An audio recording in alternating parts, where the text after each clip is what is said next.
ക്രൈമല്ല, ഇൻവെസ്റ്റിഗേഷനല്ല, ആക്ഷനല്ല, spy അല്ല. പക്ഷേ ഈ വർഷം ഞാൻ കണ്ടതിൽ വെച്ച് ഏറ്റവും കിടിലൻ ത്രില്ലർ സിനിമയെ പറ്റിയാണ് ഞാനിന്ന് പറയാൻ പോകുന്നത്. ഇപ്പോഴത്തെ സംഭവങ്ങളെ വെച്ച് നോക്കുമ്പോൾ ഇപ്പോൾ കാണാൻ പറ്റിയ പടം കൂടിയാണ് സിനിമ. അതായത് നിലവിലെ പോപ്പ് അന്തരിക്കുന്നു. പുതിയ പോപ്പിനെ തിരഞ്ഞെടുക്കണം. അതിനുള്ള പ്രൊസീജിയർ എന്താണെന്ന് ഒരുപക്ഷെ എല്ലാവരും കേട്ട് കാണും. ലോകത്ത് മുഴുവൻ കർദിനാൾമാരെയും തിരിച്ചു വിളിക്കുന്നു.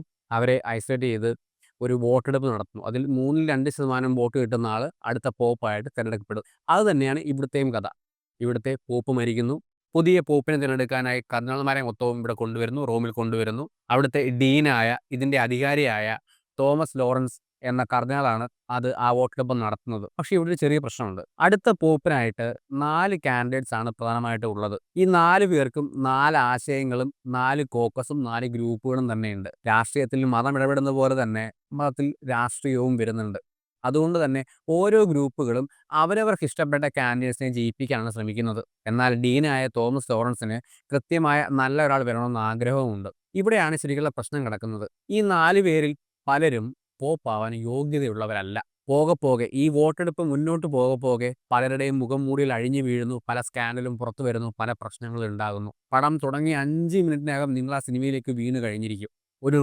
അടച്ചിട്ട ഒരു റൂമിൽ ഒരു കൂട്ടം കർദിനാൾമാർ ചേർന്ന് അടുത്ത പോപ്പിനെ തിരഞ്ഞെടുക്കുന്ന ഒറ്റ സ്റ്റോറി ലൈൻ ഒരു ഇൻട്രസ്റ്റിംഗ് ഭീകര ത്രില്ലറാക്കി മാറ്റാൻ സംവിധായകന് കഴിഞ്ഞിട്ടുണ്ട്. 2014 എഡ്വേർഡ് ബെർജർ സംവിധാനം ചെയ്ത ദ കോൺക്ലേവ് എന്ന സിനിമയെ പറ്റിയാണ് ഞാൻ പറഞ്ഞു വന്നത്.